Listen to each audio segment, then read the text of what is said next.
So our first day of, I believe it was our first day of adjudication, they issued a warrant for my husband's arrest. And they did that during our lunch break. We bonded him out. He has bond conditions. He hasn't been able to see Amelia since December. It's part of his condition. So At the adjudication, did they decide to give you a case plan? Were they trying to not reunify? What has gone on since then? yeah, we were never given any type of case plan.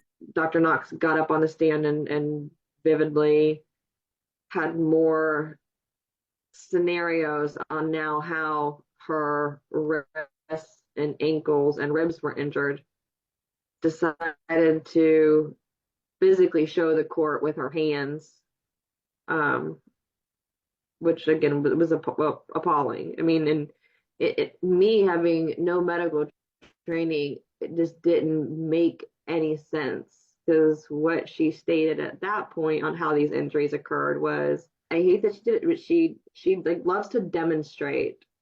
She said that my daughter was picked up around her rib cage, squeezed like a roll of paper towels back to front, and then shook so violently that her wrist flailed forward, hit together, as well as her ankles flailed forward and hit together so violently that they broke.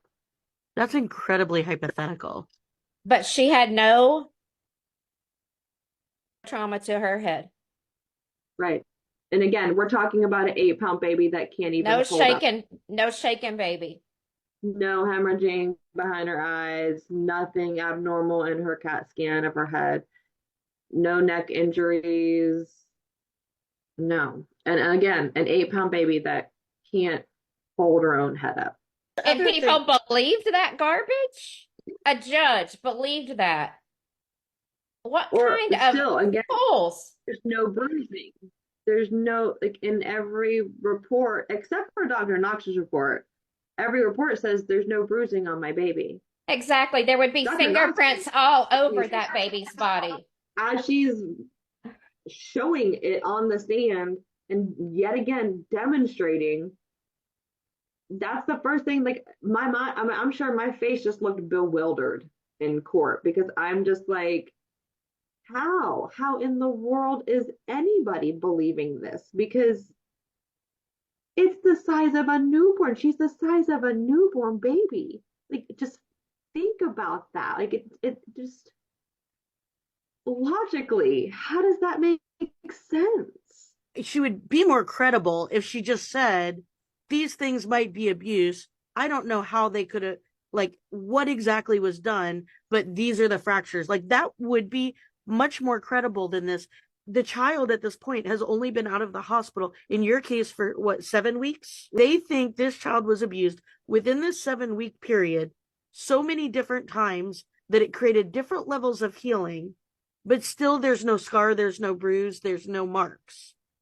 How does that like logically make sense to anybody? Okay, maybe one person's crazy and thinks that, but all these other people signed off on it for it to get to this point. Like, how did they do that? Is it just crowd thought scenario where nobody wants to go against the grain? It's just absurd to me. This is a small time period, 7 weeks, that this child is going to the doctor, being seen by doctors, being seen at the hospital, and none of these times in the 7 weeks, you don't have a single bruise, but there were so many different injuries that they're over a period of, like, that doesn't make sense. 16 days prior to the incident, she had a full physical exam in her diaper. The doctor pushed all over her abdomen, all over her chest, her arms, her legs. She didn't cry out in pain. She didn't show any discomfort. She didn't have any marks on her body.